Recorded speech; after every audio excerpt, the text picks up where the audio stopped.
you too long. Even if I do, I'll always call. Checking on you, make sure you're okay. Be the one to brighten up your day. Hey, and the point of it all is I love you. Oh my God. Yeah. No, I love you, baby. Oh. I just wish y'all could see her face right now. That's your Anthony Hamilton face. Heart, it always stops my heart. That's your Anthony Hamilton face. I don't want to show you my Anthony Hamilton face. So this is not it? No. I'm not seeing it right now? No. Mm-mm. I just feel like Anthony Hamilton can fry a mean piece of catfish. Sis, let me tell you something. Like he just seems like a strong man just by his vocal cords. He's not. Just feel like it seems like I could just see him in the backyard with a deep, your grandmama's pot of your like a deep pot of boiling grease that he fries outside. Yes, he fries outside. And he got on a white t-shirt and some slides.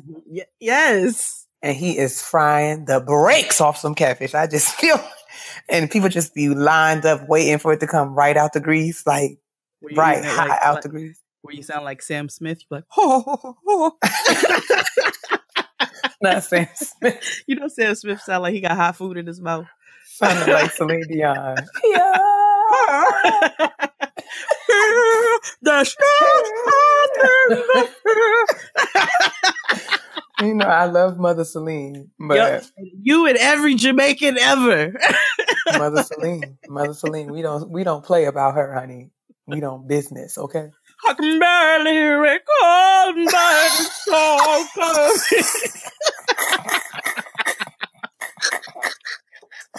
What was that? Might as well coming back to me now. Why does everyone always? You cannot sing Celine Dion and not stare off into space. You can't talk to the left.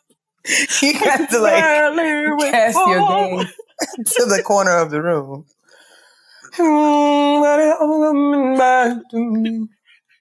It's all coming back to me now. It was thunder of love, it was flashes of light.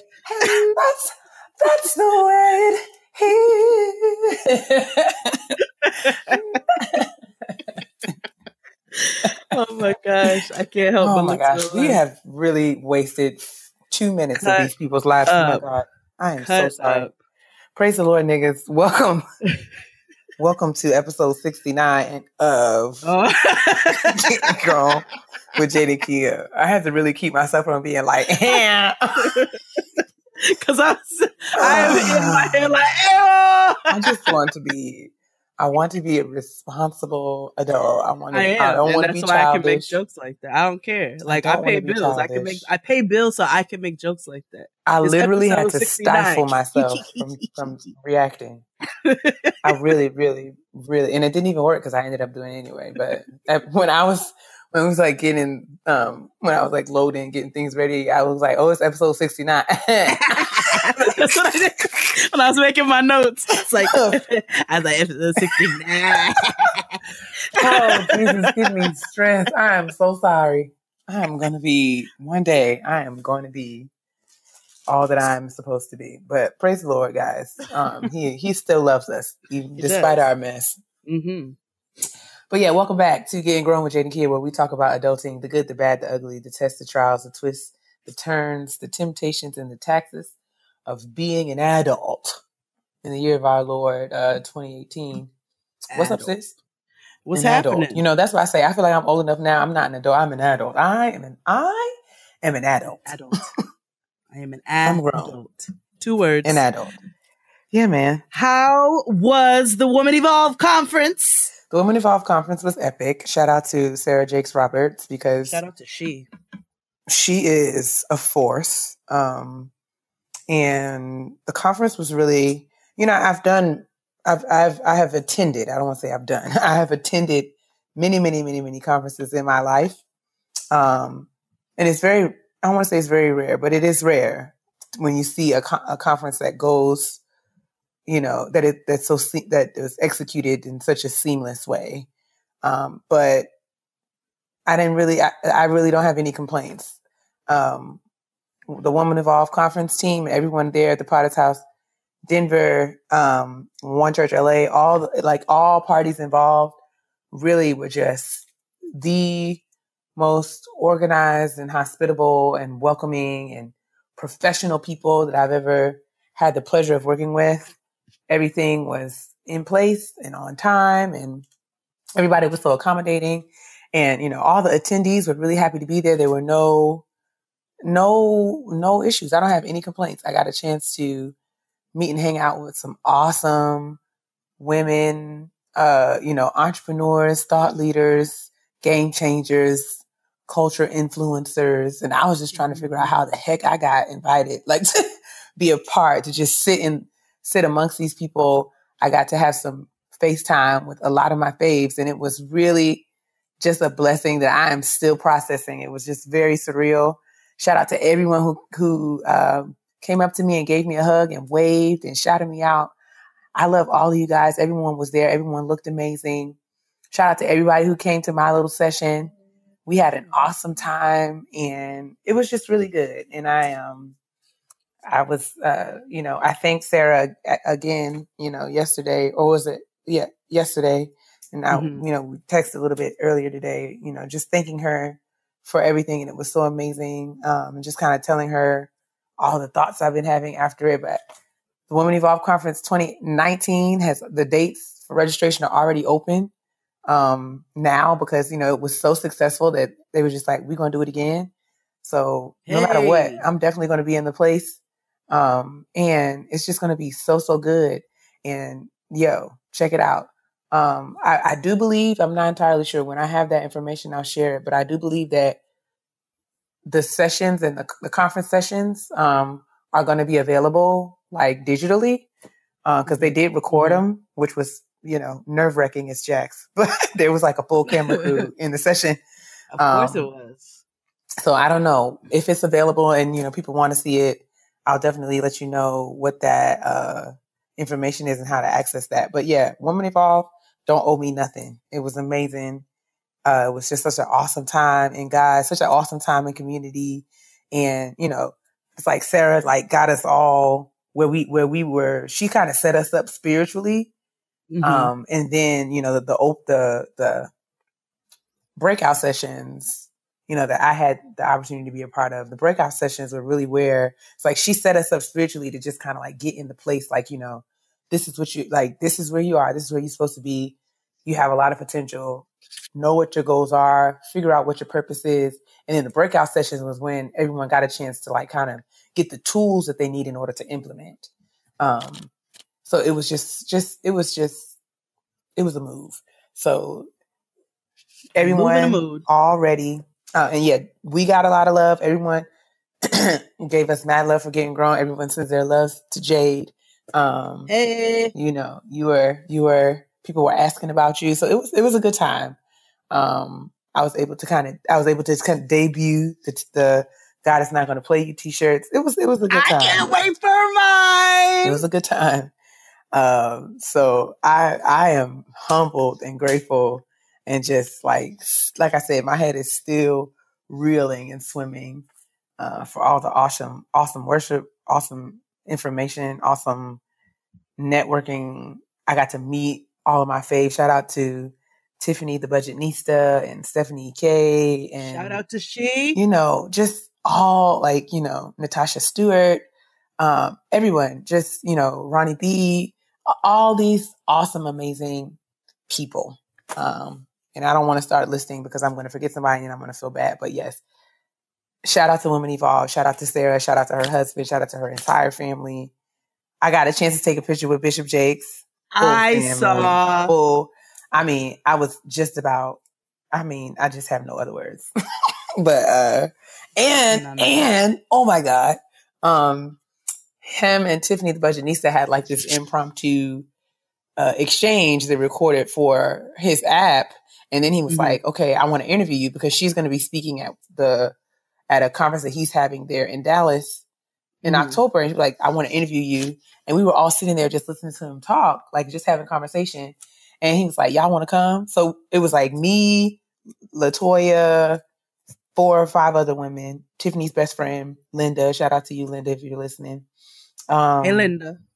Yeah. And, we all got to go into the studio with Tiffany the Budgetnista and Bishop Jakes, and we just watched them have this online interview, and it was just amazing. And then after the interview, we were just kind of talking about the conferences happening in October. And I like stood in the circle with Bishop Jakes and had a conversation for like 20 minutes. I was like, what is my life right now?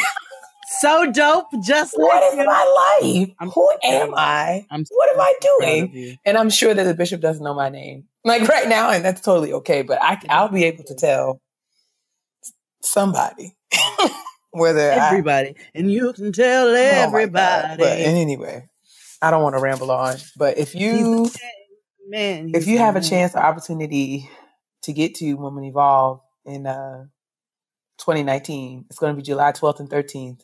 If you can get your parts there, I promise you it'll be worth every dime. I promise it'll be worth every moment of your time, every dime in your pocket. It will be worth it. So yeah. Well, I'm coming to the next one. You totally should, sis. I'm telling you, it was a move. It was, and it wasn't like it was a church conference. We definitely had church, but it was so much more to the experience, and it wasn't a conference where there were people there, many people, a whole lot of people came to the conference, was like, I don't church, but I came here and I'm so glad that I did.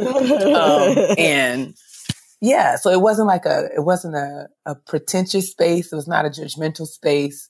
Sarah had a pajama party the first night. So it wasn't like, people weren't in like traditional church clothes. Like it was a vibe. It was a total vibe. So shout out to you. If I had a chance to meet you, high five you, hug your neck, all of that. Shout out to you. And hopefully we'll all be able to come. Maybe Getting Grown could do something at Women Evolve next year. Who the heck knows?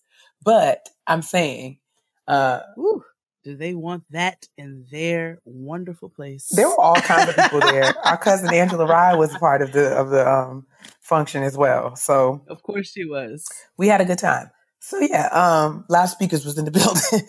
Loudspeakers was in the building. So yeah, I don't feel like I feel like Getting Grown could totally have something at Women. But praise the Lord, niggas. And I was like, oh God, get her out of here. Tempted. Like when I started my session, I wanted to say that, but I kind of was like, let's just ease into this. Don't want to do too much too soon, Don't want to do too much too soon. But it was cool. I'll take the heathen on for you. It's fine. It's fine. It's cool. I totally can't wait for next year. Hopefully, prayerfully, I'll be invited back. Hopefully I didn't, show out too bad. But I love you, Sarah. If you're listening, I hope that you're somewhere on a beach with a chicken wing and a refreshing beverage of your choosing, because you deserve this. You deserve. Just don't leave your chicken wing in the sand like the niggas in Orchard Beach in the Bronx. That is so disrespectful. I walked past a chicken wing in the sand on Orchard Beach, and I was like, "Come on, fam! Like y'all got to do better. But enough about to do better." Yes, we do. Enough about my life, sis. What I know that you was working. I saw you work that wedding and all of the beautiful, wonderful, delicious, edible treats that you created for this wedding reception that you catered. God, I sweated my eyebrows off. Last week was a very busy week. I went for meal prep and also regular work. We had a really cool lunch event at the High Line for the Black Lunch Table. So that was very dope. And then went right on into the wedding prep for a wedding on Saturday. So we did some grandma's meatballs, some chicken sauté skewers, everything, some grilled veggies, did all this eggplant and zucchini and grilled peppers. on the actual grill. Did some baba ganoush and some hummus. Come on, baba ganoush. Baba ganoush and shrimp cups with plantain chips and pineapple. What exactly is a shrimp cup? Is it a cup of shrimp? Yeah, it was just like a little bamboo boat. Okay. And I put 2 jerk shrimp in it and some plantain chip, and a little pineapple garnish that we put together. So it was nice, and it was bites, and it was heavy enough, and it was delicious. We had some other really delicious food there. And then it was cute. They didn't have a cake. They actually had an ice cream bar. So it was a really, really cute situation. That's nice. And For the Culture completed its very first wedding. So shout out to Santana. I'm super proud of us. And we were able to get some business off of the wedding. So we have a very big meeting with one of your favorite companies, mañana. So hopefully people will be able to Netflix and chill.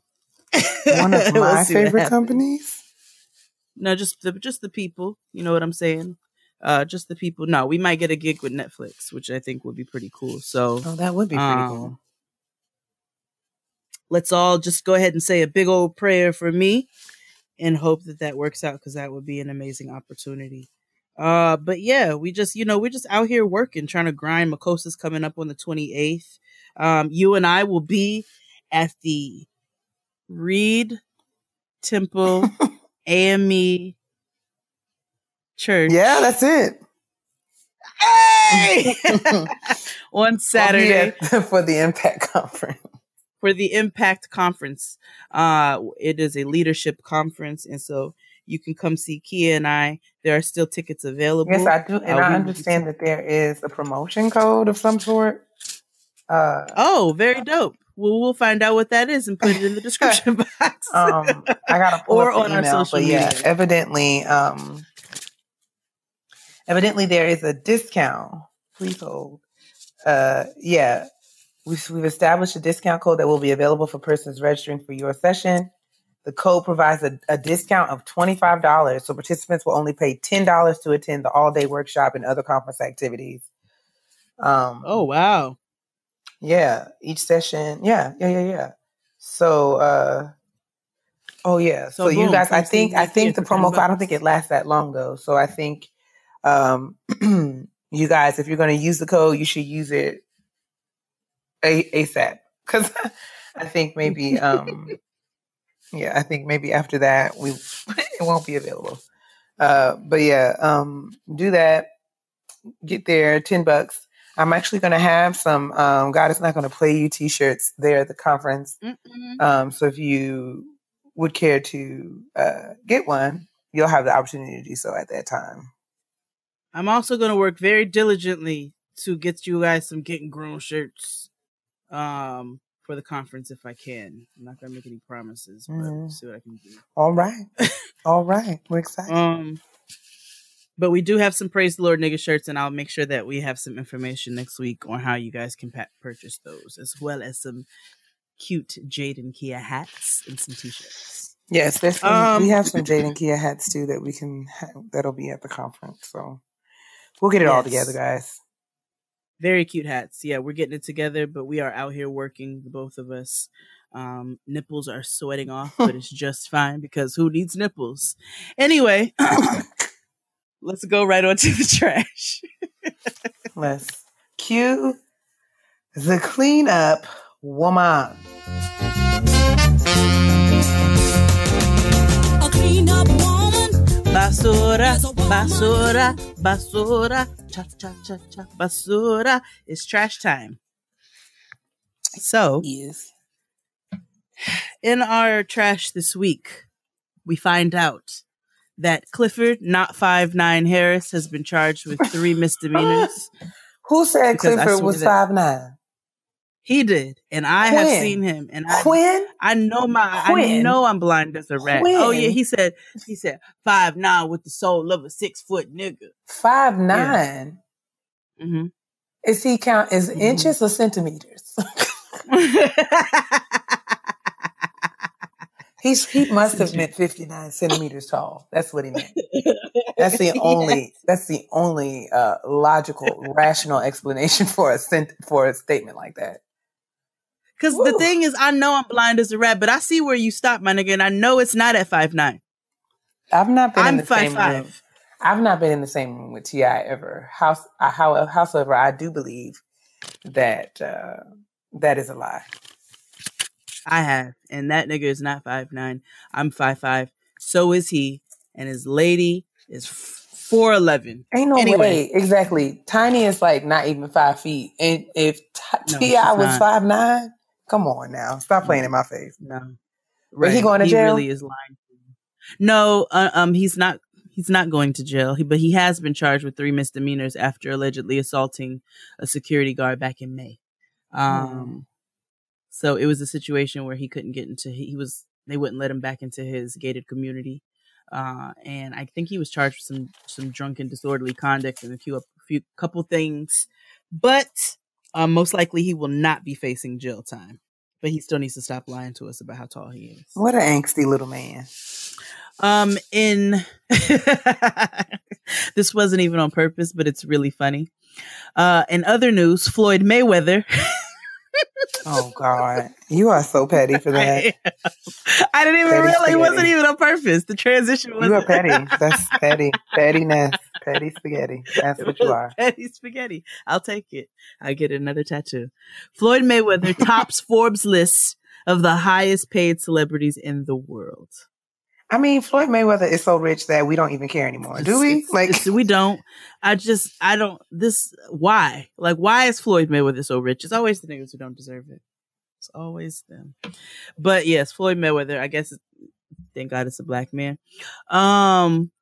Azalea Banks was on an episode of Wildin' Out. Okay, so I have been seeing this. I have not seen the actual clip or footage of the episode itself, but I have seen members of the Wildin' Out cast because I don't follow Azalea Banks. Never. At all. But I have seen members of the Wildin' Out cast, including Nick Cannon and Emmanuel Hudson. Yes.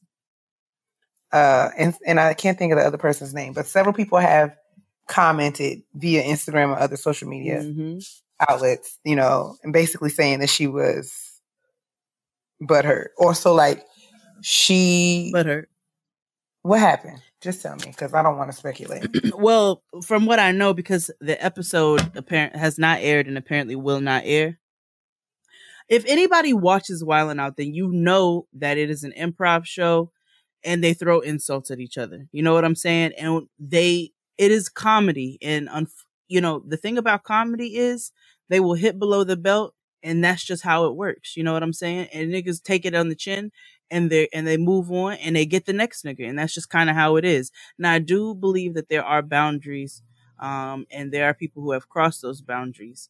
But all in all, in a roasting session, you know what I'm saying? It's a roasting session. You know what it is. And if you go on Wildin' Out, then you should know exactly how things operate. They have gone at the creator of this show, their boss. And they go at him often, like literally every time. All the time, about his marriage, about his women, about his sexcapades, about his children. Like, they literally go on this nigga about everything, about his turban. His house, everything. They literally get on this nigga about everything. And she got on there and apparently she ran off and cried, and said that they made a lot of color jokes about her. Now, Azalea Banks, I don't ever believe that that's okay. I don't care who it's directed towards. But Azalea Banks also, aside from being a wild hyena online, she's just like, she lies, you know what I'm saying? And she exaggerates. And sometimes she tells the truth, but sometimes she exaggerates. And so I'm wondering, I don't know what was said exactly, but I know that she's claiming that it was completely disrespectful. And they're claiming like, where the fuck you came, get over it. I feel like it's almost like Azalea Banks is looking for reasons. Will these sort of Twitter, Instagram, Facebook tantrums be her quote claim to super quote fame. Because like, I feel like this is all she does now. Yeah, she's literally known for like this. a wolf howling at the moon. Okay, Bodega Cat loves to cry about what people are doing to her. And I'm tired of it. Like, everybody's sick of your shit. Nobody wants to hear anything that you have to say. And unfortunately, I cannot feel bad because you have, like, all I know you for, I don't know you for your tunes. I know you for you and your mess and what you do to other people online. Like, that's what I know you for. I know you for being a wild bodega cat online. That's what I know you for. A freaking hyena. So, I don't know. I don't have nothing nice to say about her. Well, on that note, let's move on to the next. Yeah, I have nothing. But in really nice news, did you see Michelle Obama with Tina Knowles on the run in Paris? I did not. I've been off the grid though because I don't know. I've been running around the country. Oh no, sis, I know it passed my eyes, but it was just Michelle Obama looked so pleased. She looked so happy to be there. Like, she could not wait for Beyonce to come on stage. That's amazing. I was like, look at our first lady, ooh, honey, Miss Tina, and Michelle Obama just standing up there. I'm kidding. You're not. Both of our first ladies. No, I love both of them. I love both of them equally. There is a huge place in my heart for both Michelle Obama and Tina Knowles. Just two graceful women. Goals. But yeah, that's the trash for this week. I ain't got nothing else. Let me do this right. Did you catch Black Ink Crew Chicago last week? Did. Let me just say this. A couple of things I want to mention. Don and this DUI and all of them running around Chicago to scrounge up his bail money. Let me tell you how that nigga would have still been in jail waiting on me. He would have been in Cook County, sitting squarely in his cell, and would have been there for months if it were me. First of all, I was highly irritated because I was like, why are you all running around? Like, I know this nigga's bail is not $50,000 and y'all have to come up with $5,000. I feel like it was $5,000 and they need to come up with $500, which, whatever. First of all, I refuse to believe that Charmaine kicked in $1,000 to get Don out of jail. I will not believe it. That is not the truth. That doesn't even seem like right.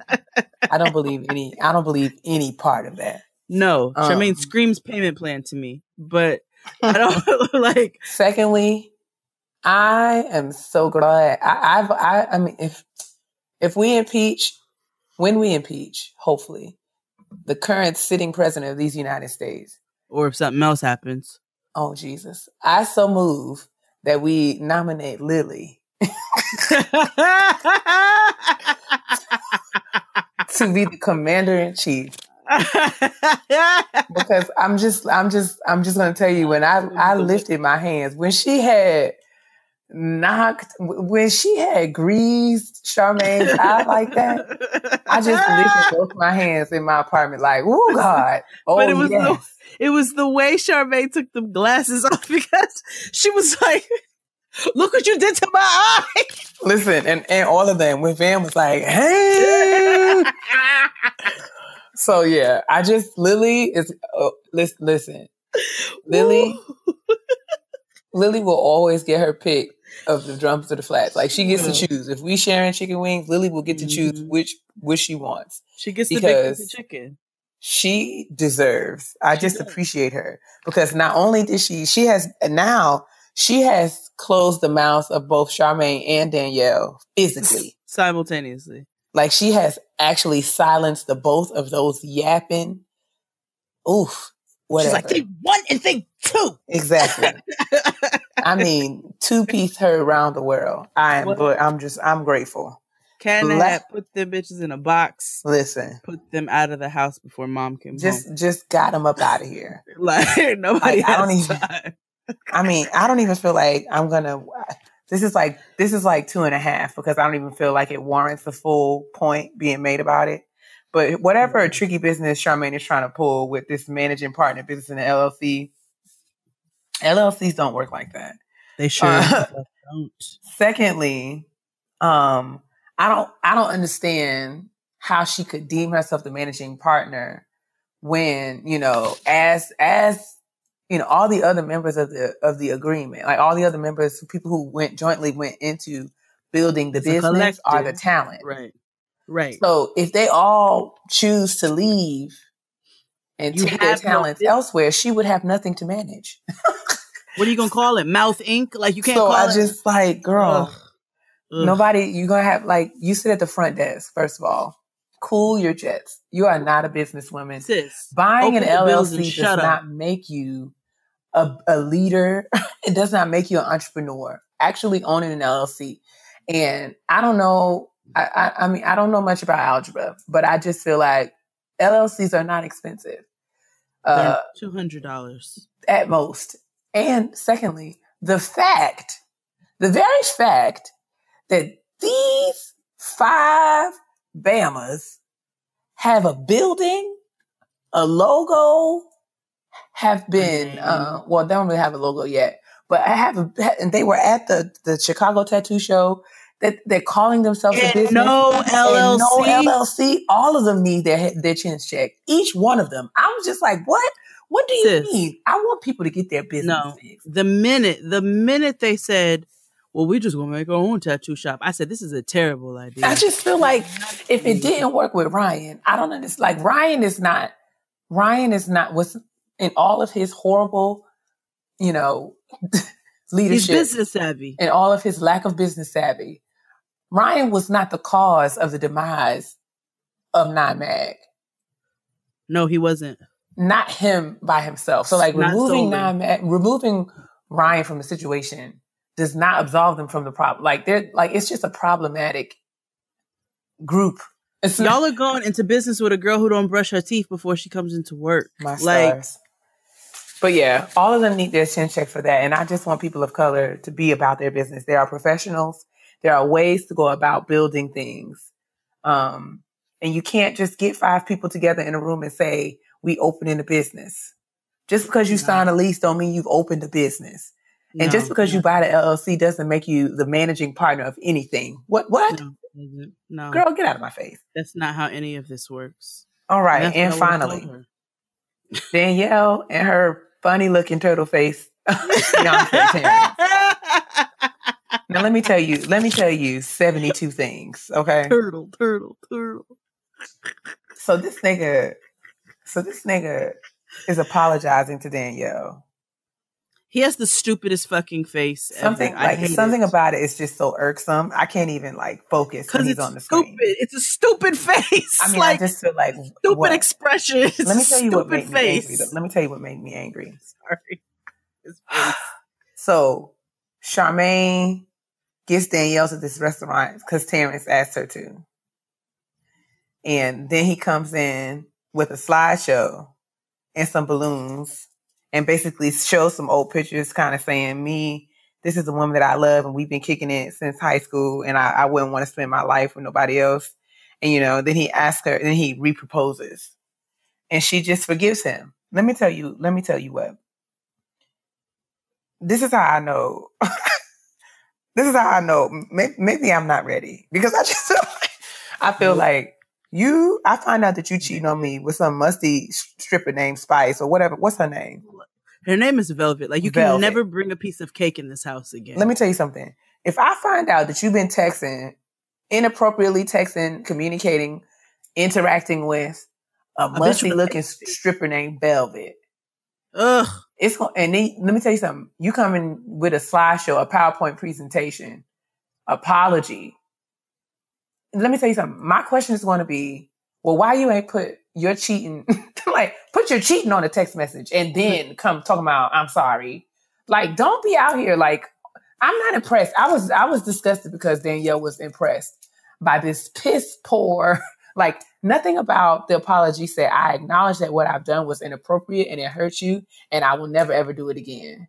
No. Nothing about it was genuine. It was let me just get in front of some people and tell all these people that I love you and I'm going to give you. So he went to Party City and bought $20 worth of balloons and literally put some 4 or 5 old pictures of them in the PowerPoint and had it projected on the wall in a random Italian to restaurant. Dwayne Reed. He bought some balloons from Dwayne Reed. And then she's talking about oh my God, I forgive him. And I'm just like, well, maybe I've never been in love, because let me tell you how I would have. Maybe I'm not in love. This would have what? I would have drugged Turtle Face Terrence all around that restaurant. Like, first of all, now you're going to tell, you brought your stupid face in here. Text messages with Velvet on the I want it on 8.5 by 11, the way Apollo did, but the way they did on the Real Housewives of Atlanta. Blow that up and project that on the wall and tell the people I'm raggedy. And this is what I did to the woman that I love. I want you to laminate it, and I want you to bind it at Kinko's so that I can open it like a book spiral bound. But I mean, I just feel like, if you're going to apologize, doing an apology, make an apology in a public display does not make it a credible, adequate, suitable apology. You can apologize it can just be me and you. Eyebrow ring. You can't come back from that. I would take a one-on-one apology. We can be sitting in a parking lot at Popeyes, and you look me in my face and genuinely say that you are sorry from the depths of your heart. That's all I need. I would receive that better than you making some half-ass apology, but in a public setting. And I was disappointed. And no, it's not my business. No, I don't know the context of, of their relationship. I know that 15 minutes before this apology, she was burning his clothes in the barbecue. That's all I'm saying. I know that you were sending text messages to a bitch with an eyebrow ring, but no eyebrows. So you can't say nothing to me, my nigga. Like, you just never can. Oh, God. And I'm really irritated. About this whole situation. That tickled me. But yes, I was sitting in my room last night seething, because I was like, I just was imagining myself sitting up in a restaurant with my cousin and then turning around and my fiance is holding a microphone and pointing at pictures of us in high school. I'd be upset if I had to wake up to that stupid face every day. I'm like, this is not an apology, sis. It's not. This is not an apology. But it's not. You know what? You set the standard for what you're gonna receive in your life. And if this nigga knows that all he has to do is walk down to the CVS, go to the photo department, and ask for some 11 by 17 pictures of you guys, and a card and some balloons and a gift card for American Express, then that's what he might as well have made that apology via Periscope or Instagram or something. Instagram Live. Right. Can you Instagram TV? Can you please log in real quick? I have something to say. Oh my God. Oh, disgusting. But yeah, that's all I got. Get Terrence and his PowerPoint presentation out of here. And kudos to Ashley for going on about her business. She works my last nerve, but kudos to her for going and doing whatever she needs to do for herself, because this man and his shenanigans, nobody has time for that. Don never ever wanted to be married. No, he didn't. I feel like Don felt like he had to be married and Ashley gave him an ultimatum. Yeah, she absolutely did. You gonna marry me or you never see these kids again, which I don't agree with. That's exactly what happened. That's exactly what happened. Pretty much what it is. I don't believe in holding a man's kids from him, but God, you also can't hold a man hostage. You can't hold somebody hostage. You can't make somebody be somewhere that they don't want to be. But that's another conversation. Let's go into the real kitchen table talk. Well, we got to do shout out to my sis first. Oh, shout out to my sis. Oh my goodness. If you like our show, you might also enjoy The Nod, a podcast that tells the stories about Black culture you won't hear anywhere else. The show is currently highlighting some of the best of episodes from its first year, so it's the perfect time to tune in. From Beyonce YouTube conspiracy theories to a 70s team of Black models that changed fashion forever, to the surprising historical connection between grape drink and Black history, there's something on The Nod for everyone. They've talked Black hair on TV with Yara Shahidi, youth incarceration with Michael K. Williams, and Kung Fu's influence on hip-hop with RZA. Subscribe right now to The Nod wherever you listen to podcasts or go to thegimletmedia.com/The Nod. My sis is popping right now, like. Shout out to my hermano y hermana. This week, we have a wonderful company by the name of Franco Photos. So you can find them at Franco, that's FranceauFotos.com. You can also find them on Instagram under Franco Photos. Fun fact, Franco Photos is run by Brian and Sydney, and they are friends of mine, and they also did all of the photos and the little video that you guys got to see for Getting Grown Live, our first anniversary show in DC. So I wanted to shout them out. If you are in the Washington, D.C. area, you can definitely check out Franco Photos. Please hit them up. All of the information will be in the description box. They do lovely, beautiful, very clean work. They've taken pictures of one of my closest friends, Michelle, and her family, her baby, her other daughter. She's got 3 beautiful daughters, her husband. And like I said, they did our video and they did our photos for Getting Grown. And I just think they're 2 wonderful people. They happen to be a couple. So it is a family affair. So make sure you check out Franco Photos if you are in the Washington, D.C. area. And we will make sure to post all of that information in the description box. Gather around, ladies, gents, peanut butter and jelly, popcorn and peanuts. Let's just gather around the kitchen table for a conversation today. Don't really have it seems like, when we kind of just fly off the cuff, we have really good shows. So I'm trying to be a bit more, I don't know what word I'm looking for, but just kind of, I'm going to be spontaneous, dynamic, bit more free and less constrained by hard body outlines. I mean, we'll still do that, but just the things that are on our minds day to day are shaping our conversations. And I think that makes things a bit more organic and fun. So I wanted to talk about body image because I don't think we've talked about that specifically or deliberately on Getting Grown yet. Have not. And I feel like it is something that is,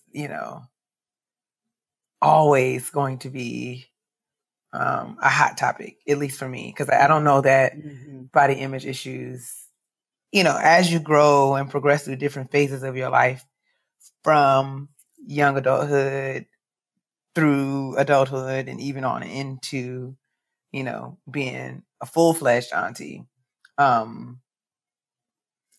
We live in an age. I love a caftan. Yes. Like caftan, fanny pack, Skechers auntie. Never. Oh. Not a Sketcher. I don't think I'll ever be that kind of girl, but I'm laughing because Toya, me and Toya was talking about this weekend, and she was talking about how her mom be wearing Skechers. And my mom be wearing those Avias, like legit tennis shoes. I'd be like, girl, what are these sneakers? Or the Asics? No, Avias. AVIA. Oh, Avias. Like, girl, where are you going with these? Like, what are those, honestly? But she's like, they won't sell at Marshalls. Get off the cuff. She's like, girl, Sports Authority. I'm like, get out. Please get out of my face. Sports Authority, they going out of business. All them shoes was in there for like $12. I was like, please leave me. There's a reason, Ma. There's a reason. Leave me, please. But yeah, so I think we are constantly bombarded by like bodies now.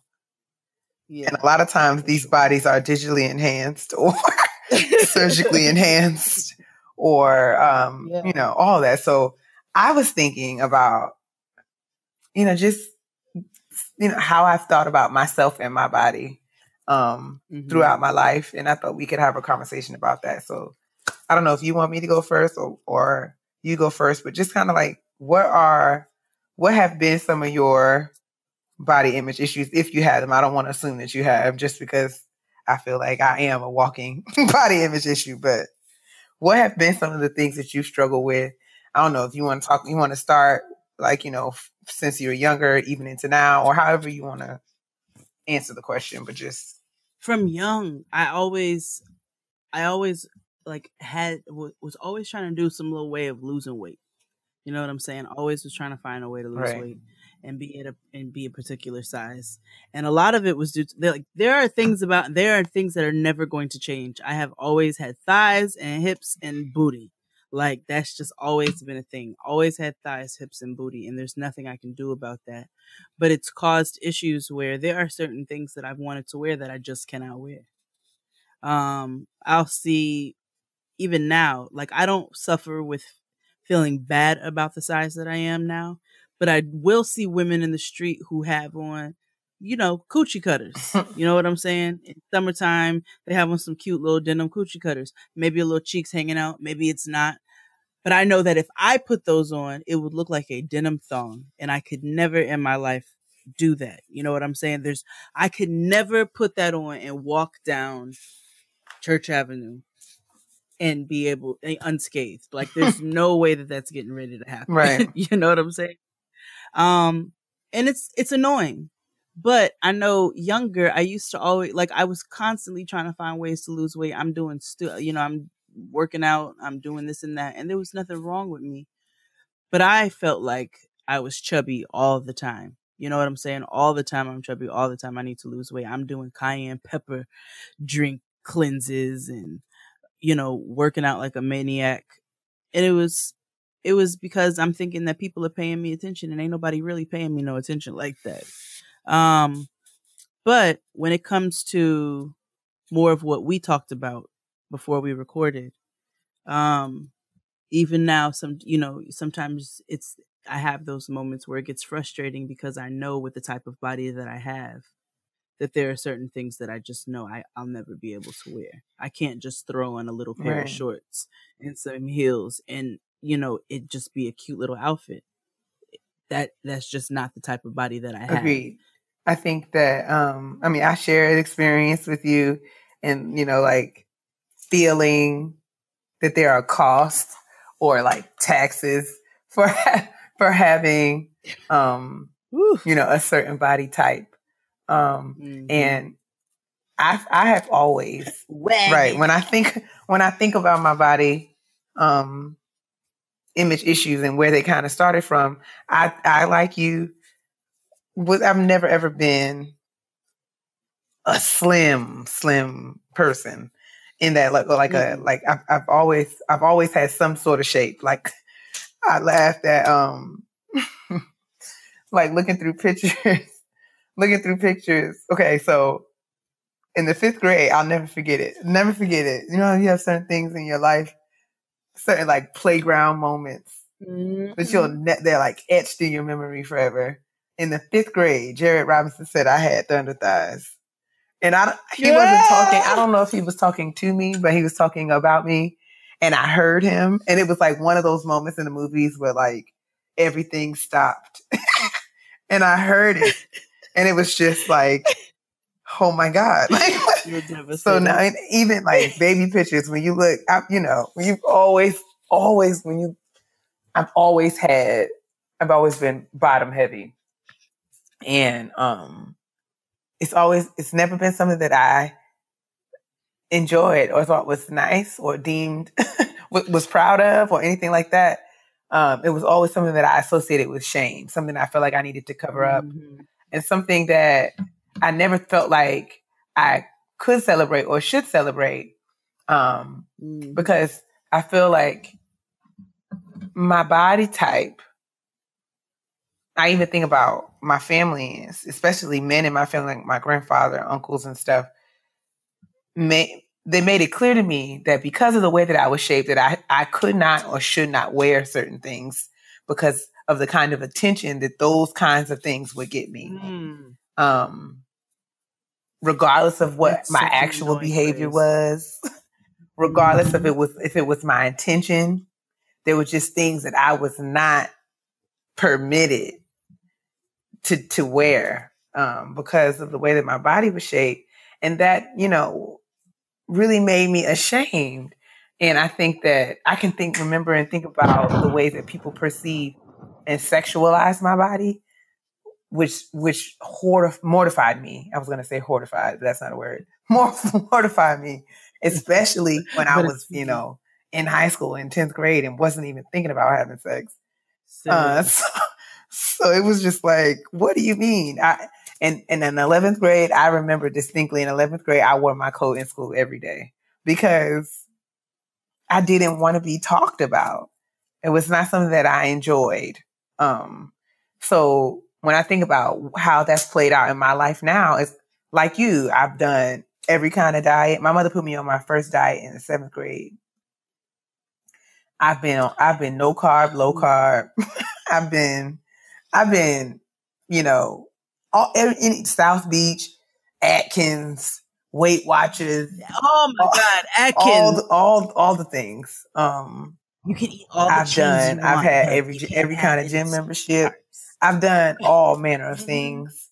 In an effort, and I mean, even when I was my smallest, I remember having a conversation with my mom. This was in like 2006. And I was working my first full-time job. And I remember I would there was a Planet Fitness on my way home from work, and I would go to the gym just about every day. And I was slim. Like, it was probably the smallest I'd ever been.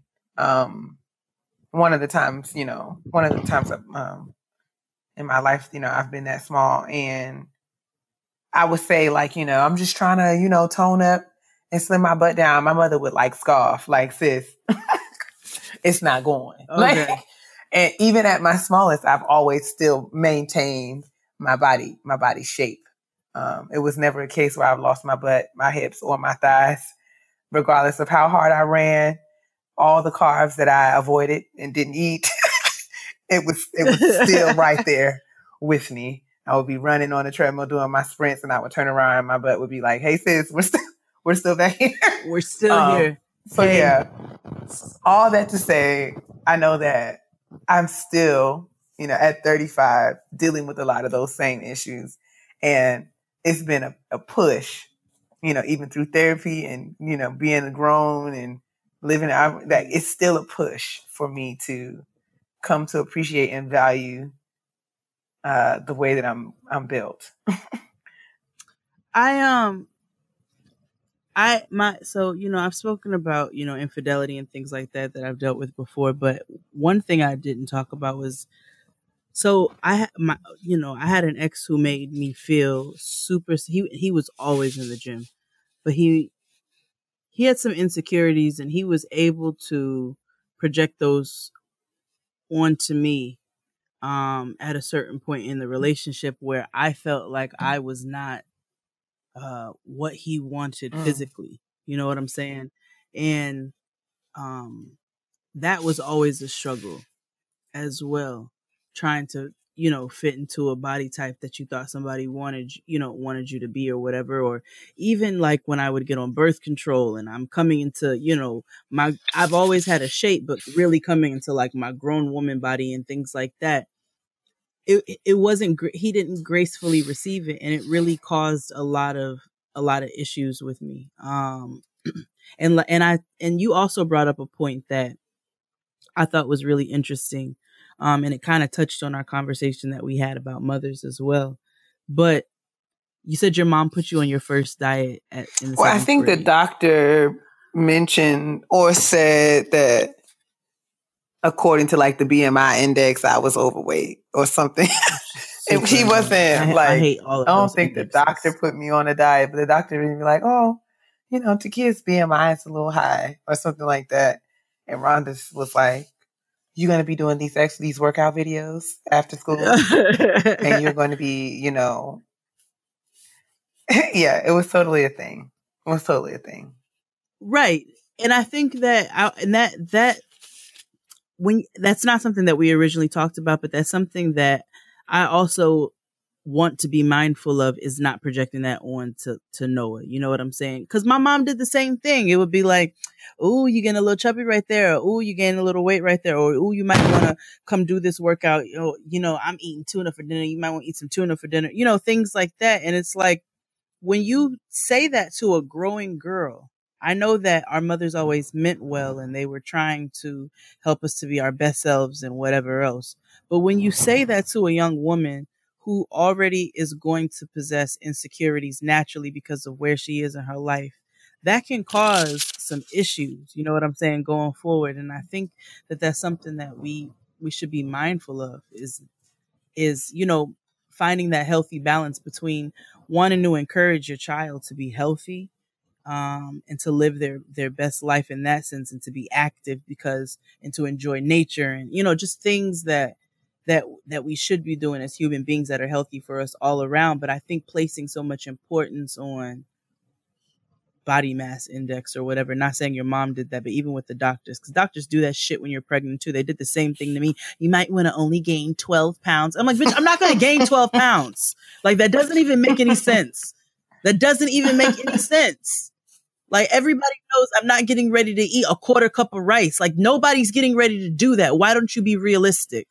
And it's the same thing like when we're kids. Like, kids are going to be kids. And I know you want to keep them on a healthy path, and we should keep our kids on a healthy path. But I think we should be really mindful about not putting so much on physical appearance when it comes to kids. Like, oh, you're gaining a little bit of weight, you might want to do this. You know what I'm saying? Encourage them in a different way. And that's just something that I thought about that kind of came up when you said that. But yeah, as a grown woman now, go ahead. No. What were you going to say? Like I said, I have those frustrations with things that I can't wear. You know what I'm saying? And there's been a lot of conversations. When you say you can't wear, are you saying you can't wear because it's going to get you some kind of attention? Yeah, absolutely. Okay, like it's going to get me negative attention that I don't want.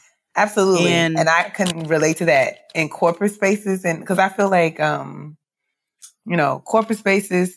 I feel it in church specifically because I think that like there are those of us who can wear form-fitting things and it's not deemed inappropriate. And then there are those of us who wear form-fitting things and we are reprimanded and shunned for being attention-seeking or being, you know, inappropriate or being flirty or being a distraction. Now that is that in that particular language, when that language is used, it frustrates me because I can speak from my experiences in church.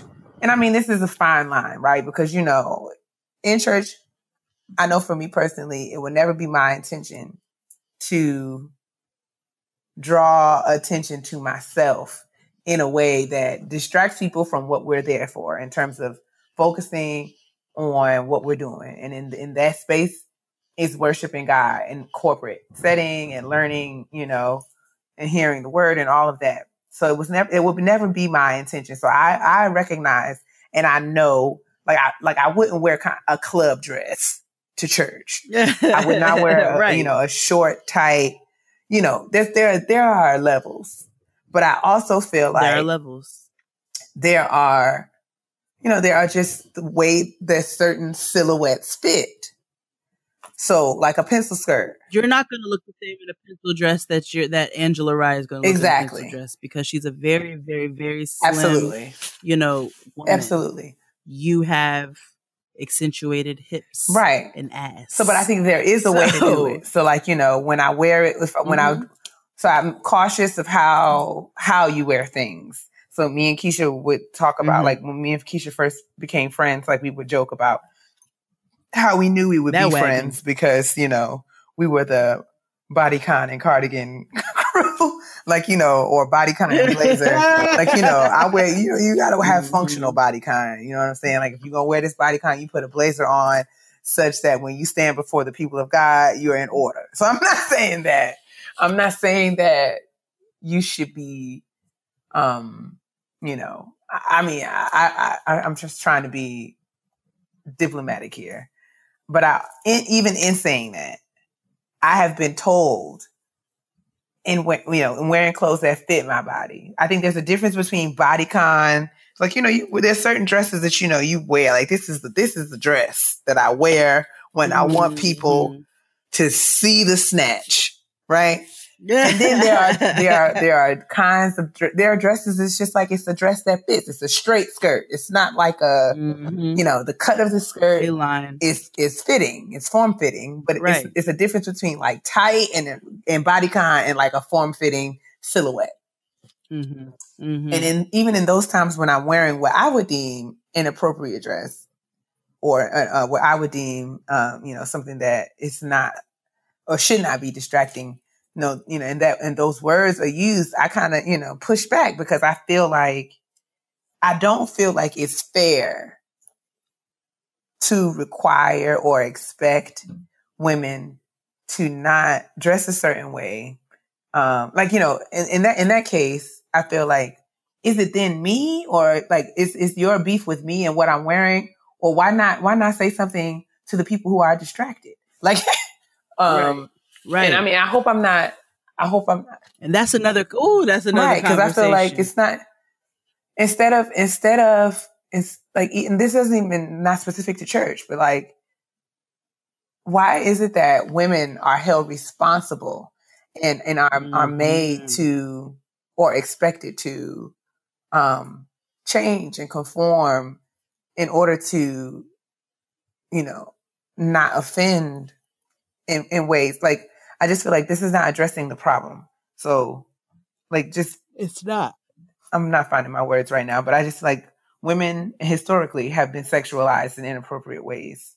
And it's like, in addition to being and being the victims of this fetishizing,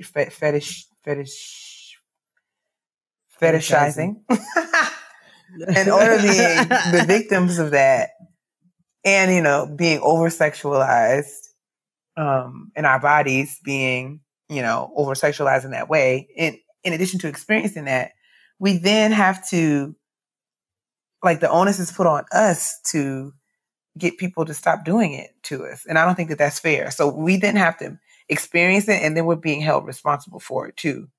Right. And the norms, the values, the systems, the structures that, are responsible, who are rightfully responsible for, treating women in these ways, they are never challenged.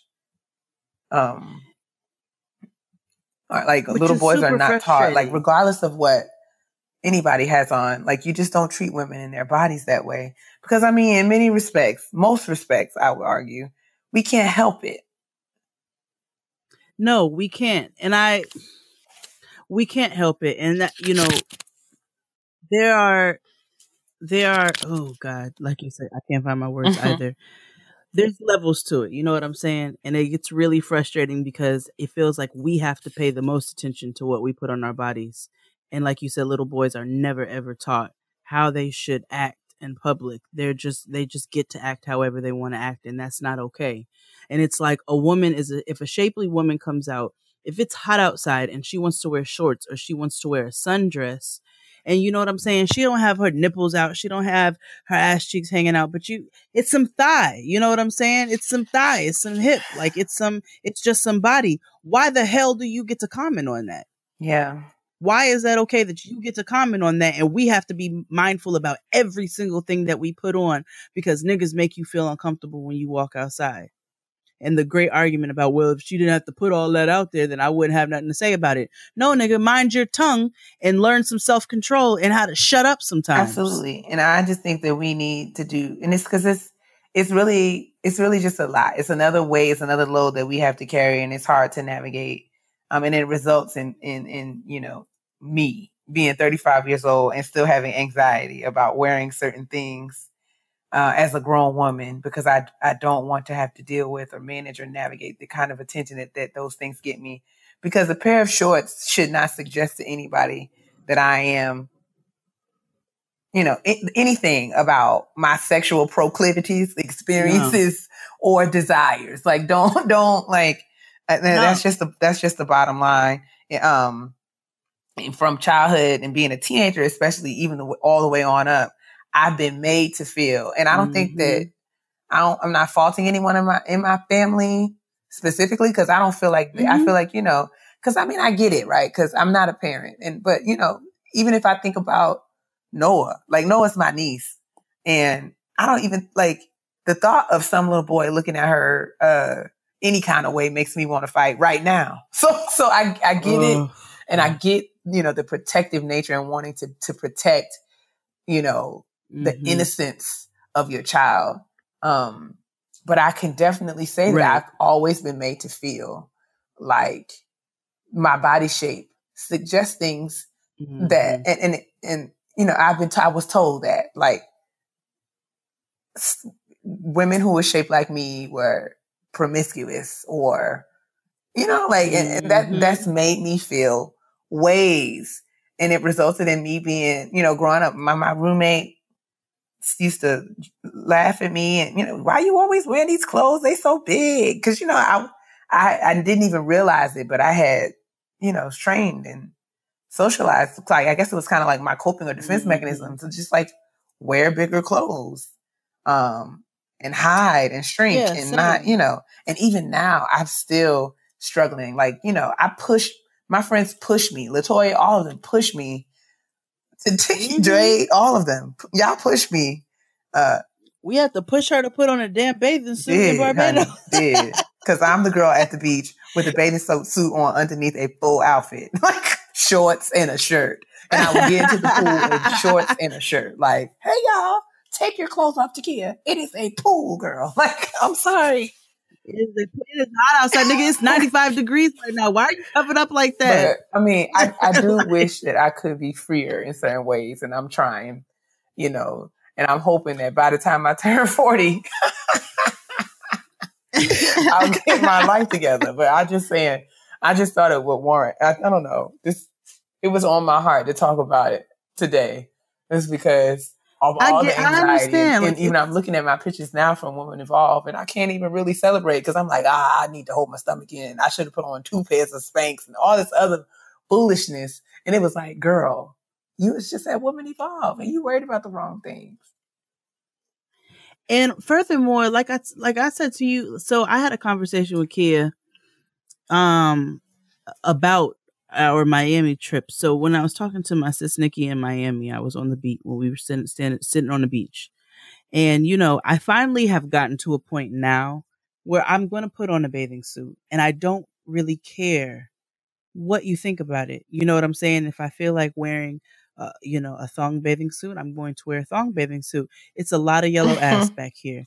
But if I want to wear that, that's what I'm going to put on.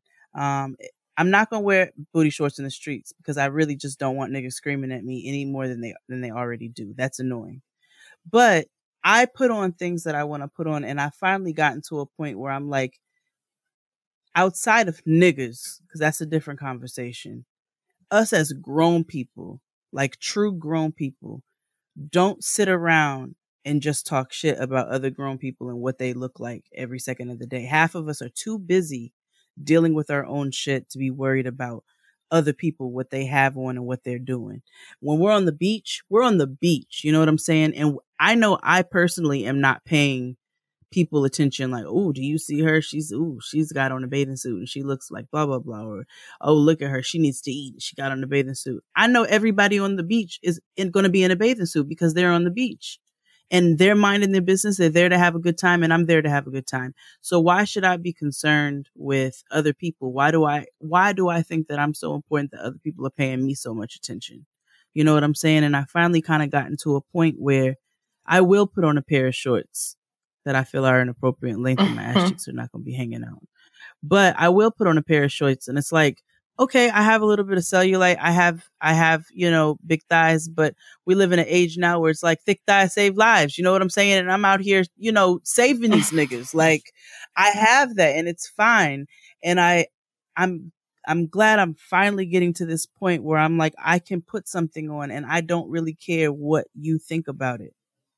It's a very freeing I'm trying to get there, sis. I must say. I'm trying. I don't know. Well, your body is banging. So I'm here to tell you that first and foremost, you know what I'm saying?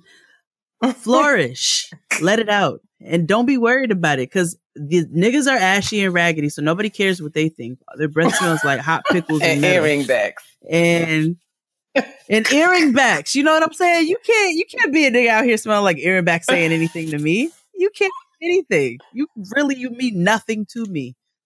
Fuck out of here. Gosh. Oh, gosh. Get out of here.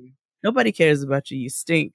You smell like outside and you need to go take another shower before you even speak another word to me. Well, that wraps up. I'm going to let that conclude our kitchen table talk segment. Join in the conversation. Let us know your thoughts and reactions to our discussion about body image and the ways that it has shaped and is shaping our day-to-day existences. And let us know what your challenges are, what your struggles are, ways that you've coped. Because I know everybody has that. We got slim girls who got body conscious, issues and body issues. And you've got thick girls who have body issues. So we'd love to hear from you. And I just want to tell you all, if you feel bad about yourself, don't. Right. You know what I'm saying? I know that's easier said than done, but if your titties hang a little lower than you want them to hang, you know what I'm saying? It's okay. Everybody has titties and 75% of them hang low. And the other 25% have been altered. Word. By surgery. You know what I'm saying? There's that very rare, that little tiny percentage there of those women who have those naturally perky titties, and shout out to them. But the majority of us have regular ass titties that are going to end up hanging. You know what I'm saying? The majority of us have thighs and have ass and have, some of us have arms. You know what I'm saying? And it's okay. It is okay for you to be shaped the way that you're shaped.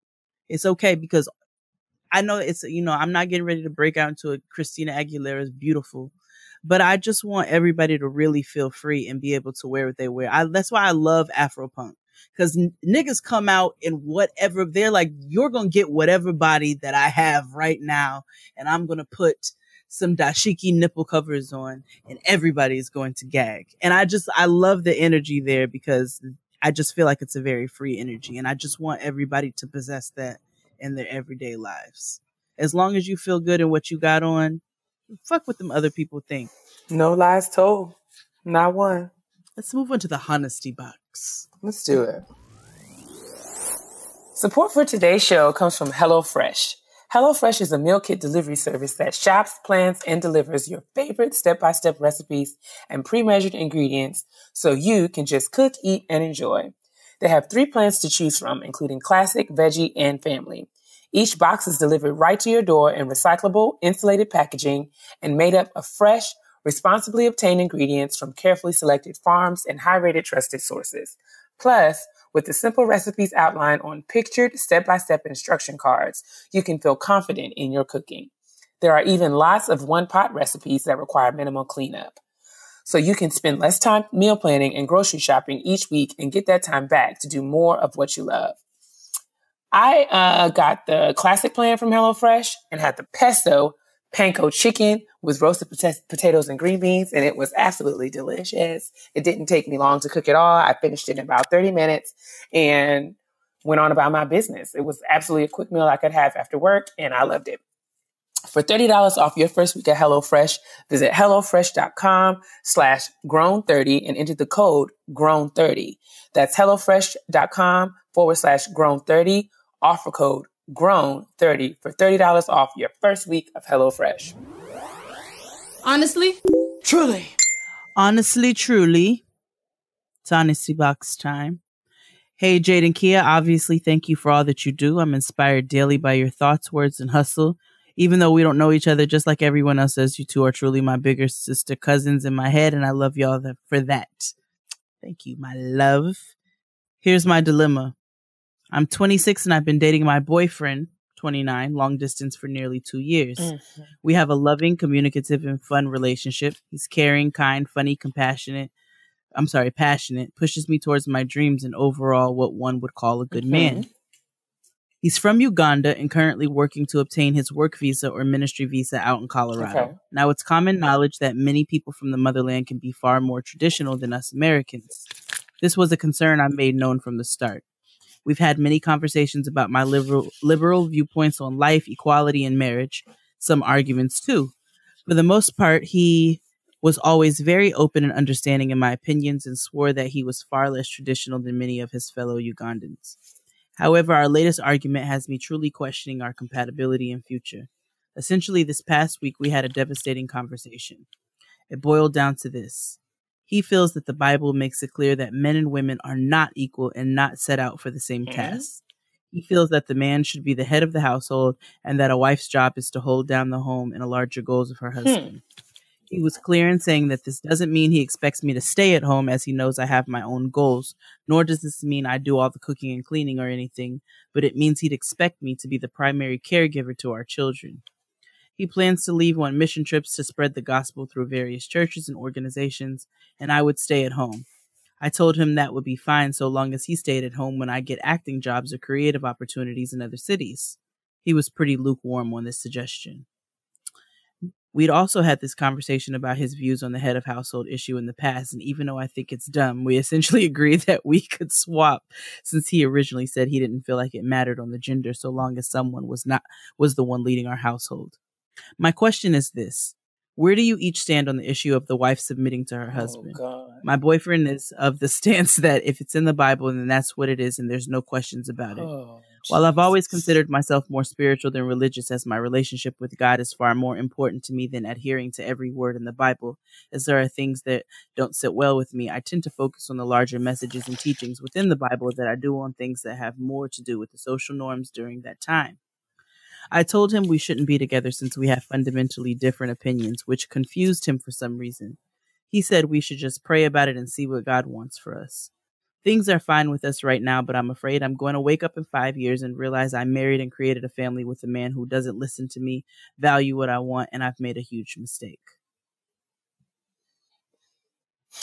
Thanks for any input, advice, or wisdom that you may have. Sincerely, Barefoot and Pregnant. BMP. What you got, sis? We've not had one like this before. I don't have anything. I don't know. I feel like, so she's asking, I don't know if she's asking for. She said she already broke up with him. But yeah, she just wants to know any input, advice, or wisdom that we have on the entire situation. So I feel like that it's hard for, it's kind of hard for me to speak to this because I don't even like nobody. But as a church-going woman who has been taught some of these things, maybe? I feel like the Bible does speak about, the Bible does provide guidelines for family and, you know, the dynamics that exist between a husband and wife in the traditional sense. I feel like submission is a word that is often taken out of context in a lot of discussions and, you know, presentations, especially in church spaces and contexts. I don't personally believe that. I think that there's layers to it, right? So I think a lot of women shrink back or are unsettled by the word submission because I think that it's often conflated with like obedience or denying a woman the right to make her own decisions or choices. I think as it's presented, the women's submission is often emphasized, but the Bible does also talk about the husband's obligation in that submission.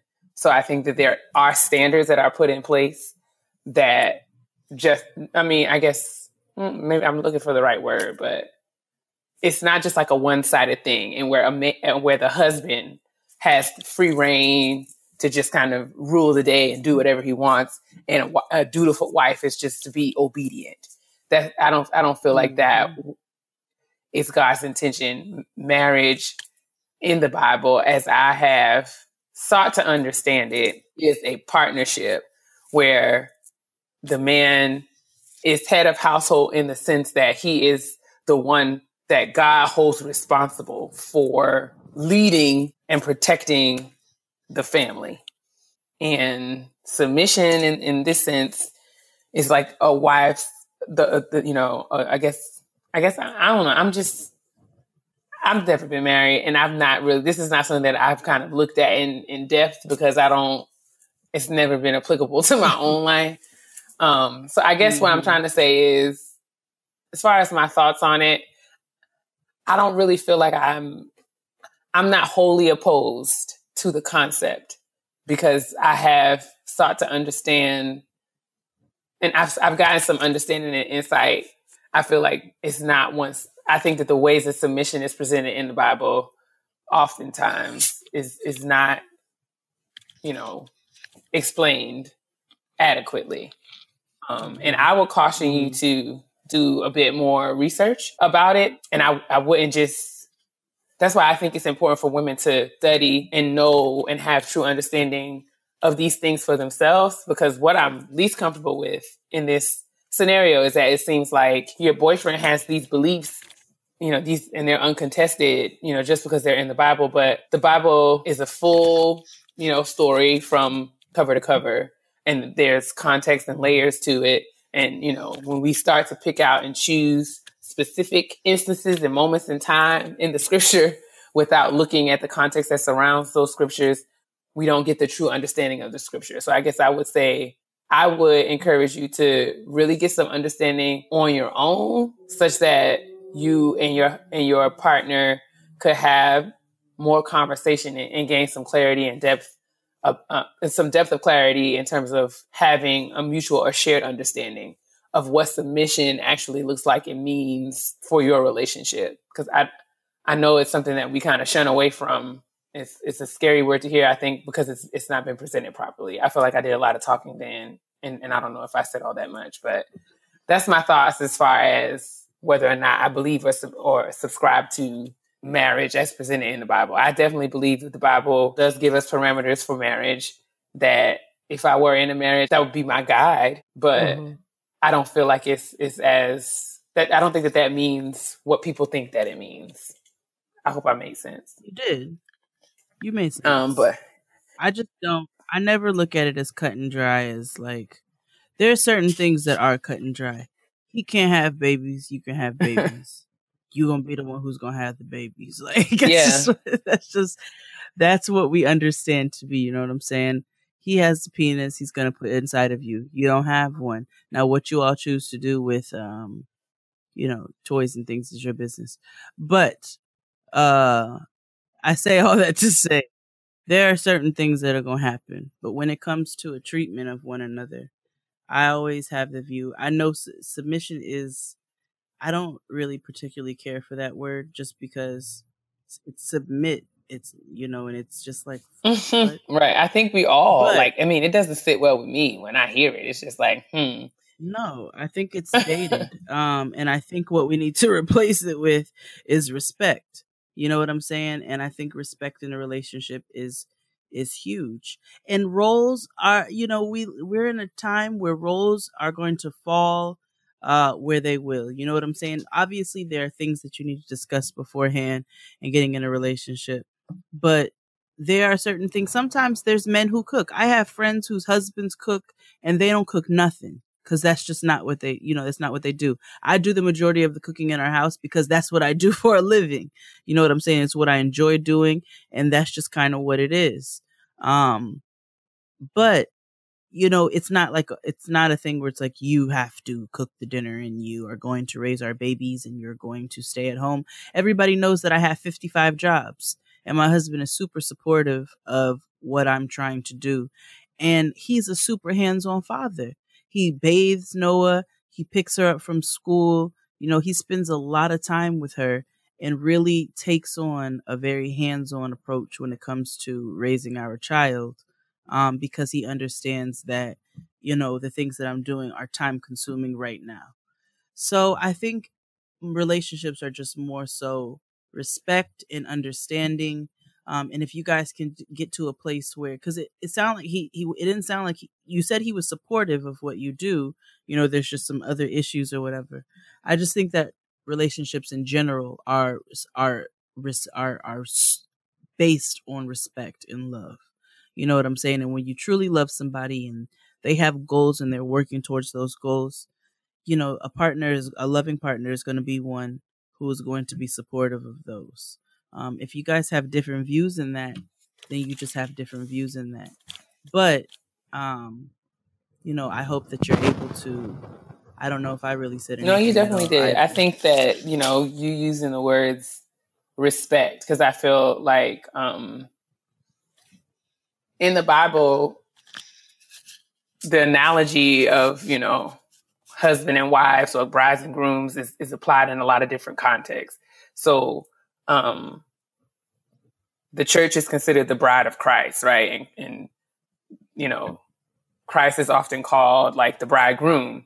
So I think the comparison is like, like we fear God and we love God. We call ourselves God-fearing people. Doesn't mean that we're fearful of God, but we just have such a respect for him, that there is, that we defer to him, that we acknowledge his capacity, his leadership, his sovereignty, his power in ways, and we defer in ways that guide the way that we lead our lives. And I think the analogy, in the sense of, in that sense, fear and submission. So when the Bible says, wives, submit to your husband like Christ, and husband, love your wife like Christ loves the church, I think love and submission, like it's just like you said, the respect and honor and cherishing, like, I think that those are words that are, I don't want to say replace, because I don't want to say that submission is wrong, but I just feel like those are the words that come to mind, or that, when you study and learn, even Googling, like, Googling what the scripture means, there are lots of people that have translated it in ways that says, submission it's not about like obedience, blind obedience, or submitting your will to your husband, or, defer, that kind of deference. But there are ways that, it's been translated.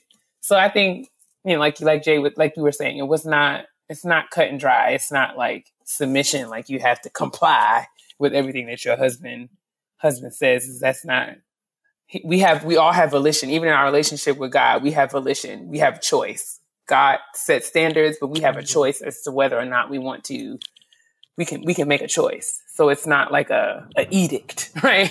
So I think that's, we're always going to have volition and choice. I don't feel like marriage absolves you from that, or the capacity to have conversations that will define what the parameters of your marriage are, what works for you and your partner.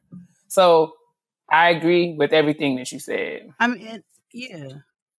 Okay. You're good. Because I was like, I don't know if I said anything. I just, even if you want to take religion out of it, if you want to take it out of it altogether, like, I'm not saying to do that. I'm not giving anybody any advice one way or the other. But what I'm saying is that if we take these basic principles of humanity, period, you know what I'm saying? When you marry somebody, like you said, in your vows alone, I promise to love, honor, and cherish this person. That goes both ways. And it should be respected, and it should be viewed, by both parties in the relationship. And I don't think one needs to observe it more than the other. It needs to be an equal thing. And that's how you build a strong foundation of a relationship, by respecting one another, by honoring one another, loving one another, and cherishing one another. You know what I'm saying? And if you just take those words and not just utter them as wedding vows, but really pay attention to what they mean, those are really the very simple keys to a successful relationship. And if we take those very simple, however you choose to do things logistically within your family, parameters is your business. Whatever works for your family works for your family. But when it comes to how you should treat one another, or who, whatever reigns over whoever or whatever else, if we take that out of it and we look at what we're supposed to be doing to each other, then you'll have the recipe for a successful relationship. I still feel like I don't know. I know that the Bible says that I'm supposed to submit to my husband, and I don't feel like I would have a problem with it if my husband can prove to me that, I'll submit if I trust, because to me, submission just means that I trust you enough. I trust your decision making. I trust that you're not going to have me out here looking stupid. And I can submit to that because, you know, the Bible says that a husband's supposed to love his wife like he loves himself. If you're not going to have yourself out here stupid, you shouldn't have me out here looking stupid. The problem is, I feel like women are beat over the head with the scripture way more than men are beat over the head with the scripture that pertains to them. And that's what I don't like. And I think we take the Bible really literally. And I think that there are ways that there are times when we should take the Bible really literally because, you know, it was presented in a literal sense. But then there are times where the Bible speaks in metaphors and analogies. And we got to know that. I don't know, man. I think that the Bible, as a Christian, I'm always going to say, I don't want to say I'm always going to say that the Bible is right. Yes, I believe the Bible. And I believe that a lot of times what was presented in the Bible was right for that particular context. Whether or not that is applicable in the context that you find yourself in, that's something that you need to determine. And this, and there are tools and people and resources that will help you do that. But we go to church every Sunday, not to just kick it. We go to church to learn the Bible. At least that's where I go. Because I'm not going to host another entire kitchen table talk, but we can. I know, but I think bottom line for me is if you are feeling this way about the dynamics of your relationship, I mean, it's a clear sign. I don't feel like you should move forward without having some clear and pointed conversations about it. And I don't feel like this kind of clarity, this kind of understanding is absolutely necessary before you decide to move forward in any direction. Because I'm glad you had those conversations. I'm glad, like, it seems like you have a very clear head about what you want, you know what I'm saying, and what you don't want, what you'll tolerate and what you will not tolerate. And that's already very healthy. But going forward, if you all do continue, if you decide to get back together, I think those conversations need to be very clear. And if it's something that you truly feel cannot move forward, in a positive manner, then it's better that you figure that out now than if this nigga moves to the States and you guys decide to be together and so forth and so on.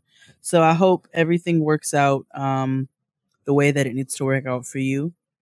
Please keep us updated and let us know. And thank you for writing in and continuing to support the show. Make sure you're sending your honesty box questions to gettinggrownpodcast@gmail.com. All of the information will be in the description box, and we can move on to the petty peeves. Today's episode is also brought to you by Peevolve. Peevolve's streaming service offers a large library of videos, including structured workout plans that users can stream to sculpt, tone, and define anytime, anywhere from any device. And with new videos updated weekly, there's a range of exercises to choose from. Like the revolutionary prehab method, which lets you eliminate bulk with low impact anti-pulse training that activates hard to reach muscles. Or the 6-day total body, which offers a completely guided Peevolve signature workout complete with a digital calendar to keep you on track. There are even exclusive workouts created for Peevolve's proprietary equipment, like the P-Ball, a revolutionary exercise ball that targets your core, glutes, and thighs. So I absolutely love my P-Ball because I used it. And like I said, it streamlines your workouts. So it doesn't take me very much time. It's low impact, but I definitely felt it the next day. I was definitely struggling to move around in the kitchen. Interested in trying the P-Ball? To buy a P-Ball and receive 2 months of free streaming, visit peevolve.com/grown and enter GROWN at checkout. That's PVOLVE.com/grown and enter GROWN at checkout to buy a P-Ball and receive 2 months of free streaming. Get fine, y'all. And I want to be very responsible of the things I say to my sister. Because everybody know I can be real petty. P-E to the T-T-Y, honey. All right. It's time for petty peeves. And I'm ready. I'm going to be very brief. My petty peeve is for all the people on the plane that get up immediately when the plane lands. If you're sitting in row 39 And when the plane lands, you take your seatbelt off immediately and stand in the aisle. You are irritating to me. You are. And I'm also irritated by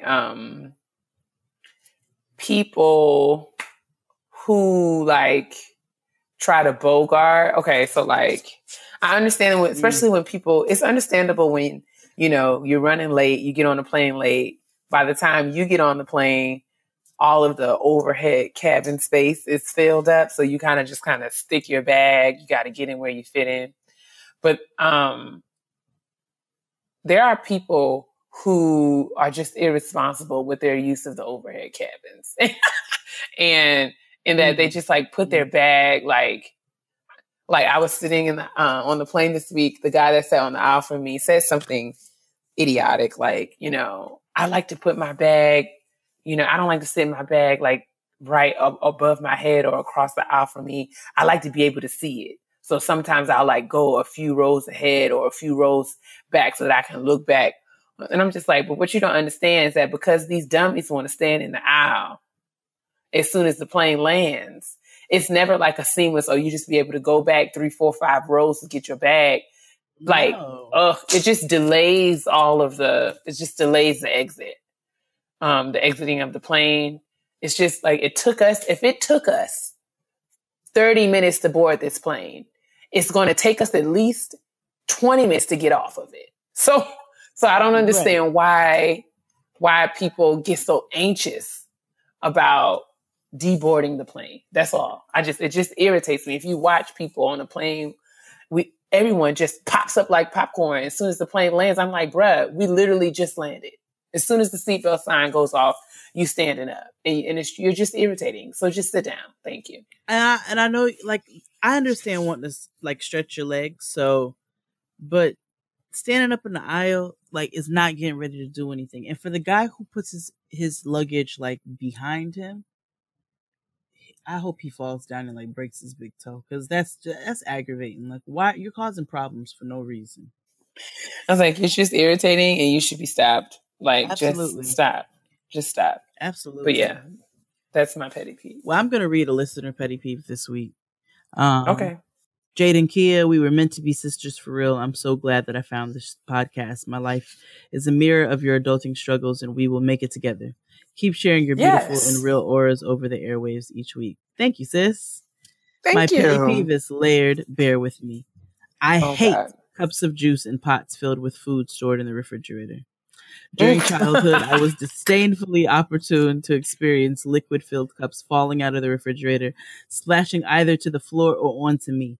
The worst part was then having to clean it up. All of this could have been avoided if the person who filled the receptacle would have only poured what they could drink, leaving no need to save the remnants. This includes fast food beverage cups with lids and straws. Just finish it. Outside of the potential spills, I can only imagine the bacteria growing on the sides of the cups and straws. Ew. Secondly, pots with leftover food being stored in the refrigerator was infuriating. Firstly, because they were meant to cook with and not store foods. We had Tupperware and other butter containers for that purpose. Second, eventually we would need those pots to cook the next meal. All of this caused one to then wash the dishes in order to make a meal, to only wash the dishes again. As a result, there is a strict no cups in pots refrigerator in home and forevermore. When relatives come to town, I emphatically emphasize the no shoes in my house and no cups in the fridge rule. Thanks for listening to my petty peeve and adding to the parade. You are both more than amazing, and I love every unapologetic minute. Signed, Miss Sealy. Y'all are my Nettie Makidara. Girl. I love you for this petty peeve. It resonates with me. I cannot stand putting cups in the fridge. I hate it with every passion in me. And just like I hate half consumed water bottles. Nothing irritates me more than wasted money and water. I use it to water the plants, but then I'm just like, why didn't you finish it? So I appreciate your petty peeve. Sound like a mom. Jeez. Ooh, because that shit is annoying. Do you know how much I spent on this good water?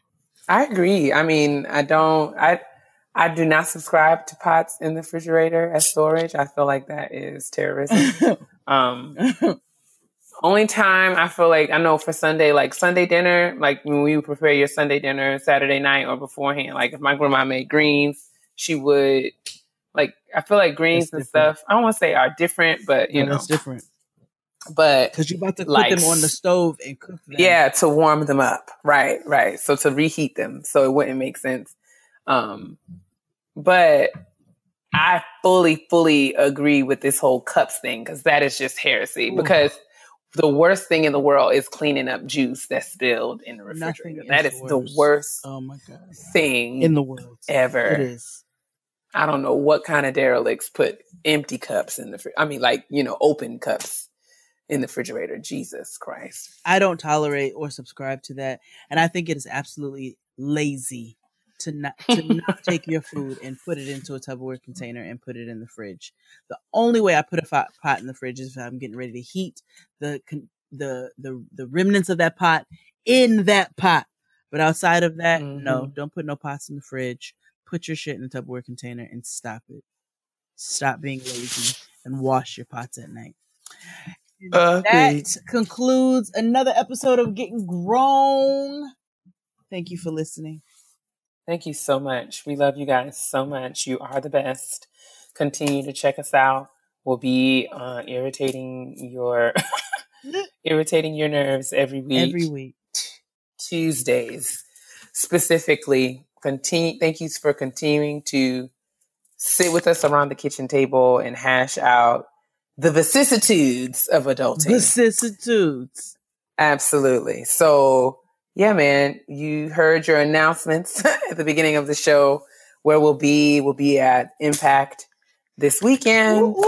And come and hang out with us. We'd love to kick it with you guys for a little while. And yeah, stuff coming up. Jay's got Makosa at the end of the month. Team Typing Fast. The Typing Fast and Taking Care New York event is happening August 17th. That's just the day before the Friend Zone Live. So get your tickets, guys. And come kick it with us. Jade is going to be catering. She shared a bit of the menu options for for the Typing Fast and Taking Care New York City event. It's going to be at NYU. We are going to be eating. So you don't want to miss.